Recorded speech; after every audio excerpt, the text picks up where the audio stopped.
family. So I was sitting outside editing video, and I realized that my cell phone was not charging.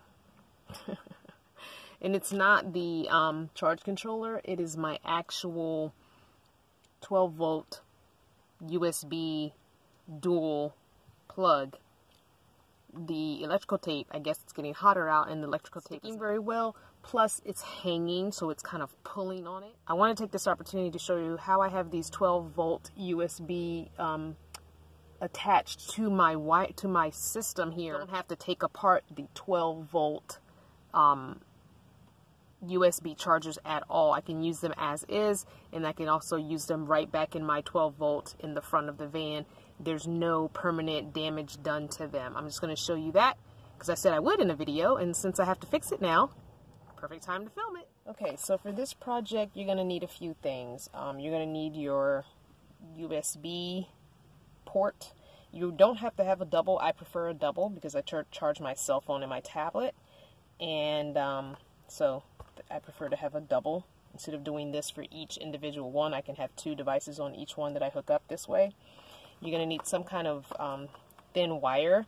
I'm using 16 gauge wire, and it seems to be working fine. You're going to need some electrical tape, and you're going to need your wire crimper or splitter. After I'm done with this project, I'm going to be zip tying the whole thing up onto the pegboard, because the reason my wires are coming loose is the weight of this is hanging and it's pulling. So I figured if I zip tied this whole thing up on the pegboard, the wires will then go from this unit into the wires of the charge controller, and there won't be anything hanging on it. So this should stay better. So we're going to do that. So I'm redoing my whole setup so I can show you from start to finish, because I could just reuse the wires I already have cut, but I'm going to show you start to finish how to do this. If you want to have a USB port on your battery system and you don't have the USB port with all the wires on it, you already have one of these, you can just use one of these without taking it apart. This video is a shout out to Los, because Los is the one who told me how to do this. So on your USB, your positive is this port and your negatives are the side ports. So just remember that. And one thing I forgot to help me remember that is I use some washi tape. This is just tape from scrapbooking that I've had forever, so I saved a few rolls, and this is a red that I was not using, so I use this to put on my positive wire because both of my wires are going to be black. Now if you want to go out and buy the black and the red wire, you can, but there's 24 feet of this and I did not buy both colors, so I just, whenever I use this, I just label the red one with a piece of red washi tape. Just seems cheaper to me. Saves money. Alright, so the first thing you want to do is measure out how much wire you're going to need, and then cut it accordingly. So I'm going to go over to my charge controller. I'm going to put this up on the pegboard and see where I'm going to want to zip tie it, and see how much wire I'm going to need for these prongs, this prong to the charge controller. So let's do that. Okay, as you can see, I'm in float mode. I'm getting a lot of sun, so I'm in float mode. My batteries are at 13.6, so I can charge some things to help drain some of that. So I'm in float mode. When both of these flash, I'm in float mode. I'm getting a lot of sun. So I'm going to end up probably attaching this 12 volt to right here, which will be nice because I have a long, I think this is a 3-foot cord for my cell phone. So it'll fit from there to while I'm laying in bed, and when I go outside to edit outside, it'll also fit. So I'm going to just zip tie this up here.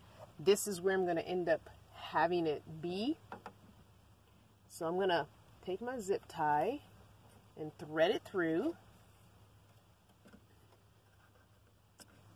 like so. So that's where this is going to be zip tied up to. So that gives me room for my wires to hang, and they need to come in here. So I'm going to measure. I'm going to measure the side, because the sides are my negative, and that's further from the bottom than this. So if I measure these and cut 2 pieces, it'll be plenty of room for that one. So from here to there, and I give myself a little extra wiggle room. So I'm going to say, I'm going to take this around the back of those wires. So I'm going to say right there is good. I'd rather have too much than not enough. So I'm going to cut it right there. I'm going to cut it right here. And these cutters are so sometimey about wanting to work. There we go. All right, so now I have my first length cut. I can measure my second one and we can get back to putting together our wiring. All right, I've got my first wire cut. Now we can cut a second piece and then we can put our wiring onto our USB port. So let me just go ahead and measure from this. See, now I like to wrap my naked wire around. So I like, if I can wrap it around one full time and then twist it, that's perfect. So I'm gonna cut my end to about right there where so I'm not cutting actually. I am going to splice and take the rubber off. So I'm gonna find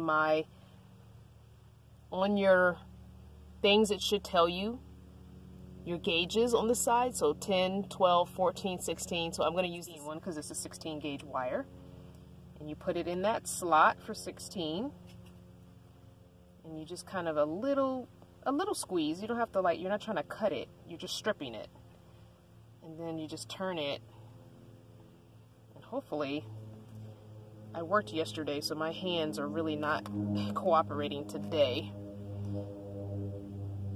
Gist of it is, there we go, you're supposed to be able to slide that rubber off, and I'm cutting a lot. Normally you would just strip the bare end, but I want a lot of wire exposed so I can wrap it. It's slowly but early.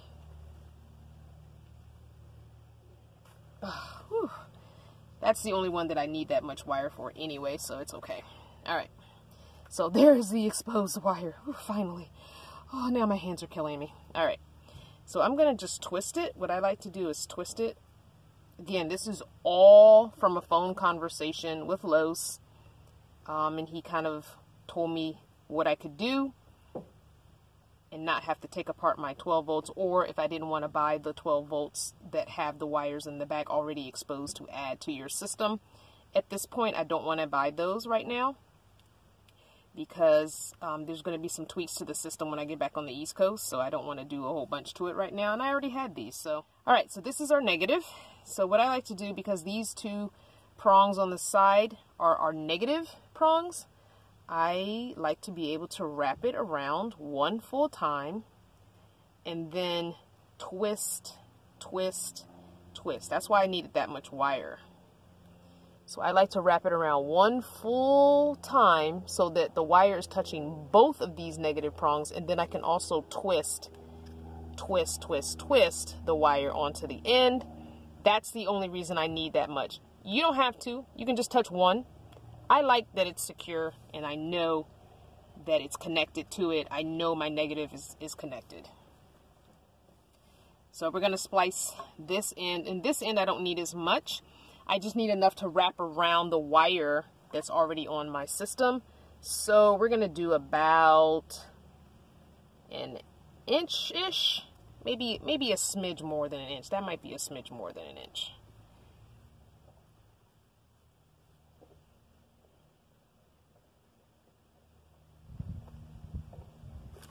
And see, that didn't take as long. I also like to twist this wire because I'm going to wrap this around my negative wire that's going to my battery. And these, if you've never taken one of these apart, anything with a 12 volt like this usually has a fuse in it. So this has a built-in fuse, which is a good thing. Throw my scraps away. All right, this is our positive wire. Our positive wire is going to go on this tip, so we don't need as much. We just need enough to wrap around this tip, which doesn't require much. It requires about as much as we did for the end. So about an inch-ish, little under an inch and a half on both of these ends. Positive post on the 12 volt, which is here. And we're just going to take that, and I'm just going to wrap it around. And same thing, wrap it and then twist it. This one's a little harder to twist because it wants to pop off. All right, so we've got our negative wrapped in twist, around, and our positive wrapped in twist. So negative wrapped in twist, positive wrapped in twist. Now, so we remember that this is the positive one. I like to put a piece of red, and I put my red closer to this end because that's the end that's going to go into the positive port or on the positive wire down on the charge controller. So this way I know when I go to put the wire in, which one's the positive. Handy dandy ratcheting scissors. Miss V gave me these. She bought a 3-pack. I love these scissors. I definitely need to buy some more. I need to get these sharpened, and I want to get a red pair. So I just take a little electrical tape, and I want to wrap around the base of this one time, and I want to wrap across this once. So I want to do the top one first because I want my one piece of electrical tape to go from here to here, and then another one around it to kind of secure it. So I'm going to cut it about there. I need to get another roll of electrical tape running low. All this electrical work I've been doing. So I like to just hold my tape right here over the middle. I kind of stretch it a little bit and press it down. And then I kind of moosh it, mold it around. I mold it around the wires so I feel like there's no air in there. And just kind of mush it.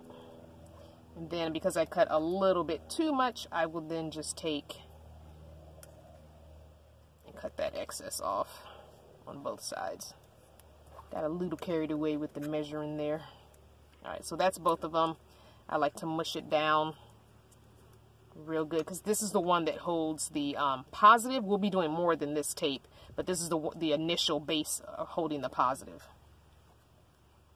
And now we're going to do a piece to go around it, and that one can be long because we want it to be long and hold on there very well. So you can start anywhere, it doesn't matter. I'm going to start right here, and I like to press it down real good, hold it with my opposite finger, and I like to pull it kind of taut and go around the post. And I'm also going around that first piece of tape, so that also will help give me a good base. And I like to pull it kind of taunt, and I go down, and I'm just going to cover pretty much this whole stem is going to be pretty much covered in tape. and I like to pull it kind of taut as I do it. So I just add tape, add tape, add tape. So I feel like I have enough on there that's going to hold it. So I wasn't quite this thorough the last time I did it because I was tired when I was doing it. So I'm hoping that this will definitely hold better. So I'm going to go in at an angle right here. Hold it there tight. Kind of pull it taut. And we're going to go around at another angle right here. And just keep going across that base. Pulling taut. And then we're going to do the same thing on the opposite side. There. Alright, I think all wire is not exposed. Everything is tight. So everything is tight. I have my positive marked, so I now know where it is because, although I can see where this is coming out of here, so it's fine. Okay. So we're going to zip tie this up. This should also help with the whole thing not hanging, because it was hanging by the wires at one point, and I think that is why the last tape job that I did suffered. So I'm going to get this zip tied up, and that'll take the weight off of the whole thing.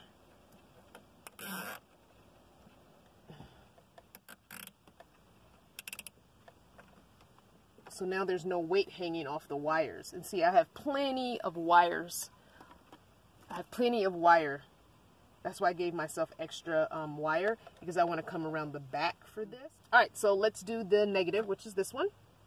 And I have left some wire, a very little bit of wire exposed here. And the reason I did that is because I have this hooked up like this. So there is a bit of negative wire exposed on my battery wire. So I'm going to just take this and make sure it's touching. And because I left myself enough to twist, I'm going to just twist it. And we're going to do the exact same with the positive. And I'm also going to go around the back for this one.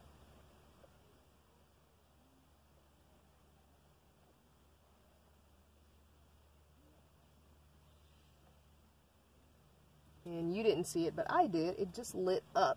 So that means we're good to go. And there's my positive, and I'm going to do the same thing. Twist it around. Can you see the blue light? So the blue light means we have power. I will plug in this light, and you'll see it get brighter. Unplugged. Plugged. So it got brighter. So it's charging right now. So this light is currently charging. Let's turn the other light back on. So that means I'll leave that charging because it does need an actual charge. So that is how I hook up a USB port to my current system. This does not destroy your USB's capability of still working in a regular 12-volt plug, cigarette lighter plug. It will still work like that. This is exactly what I've done to my refrigerator 12-volt plug, and that is directly on my battery as well. I'll take you some time and show you that because I do want to redo that one and make it a little tighter like I did this one. So when I do that, I'll also show you that's how my refrigerator is hooked up to my batteries right now. There's no exposed wire on that 12-volt plug. I wanted to keep it intact. It's the plug that came from the manufacturer, and that's what I'm using. I hope you enjoyed this video. I hope you enjoyed this daily dose. I hope you learned something.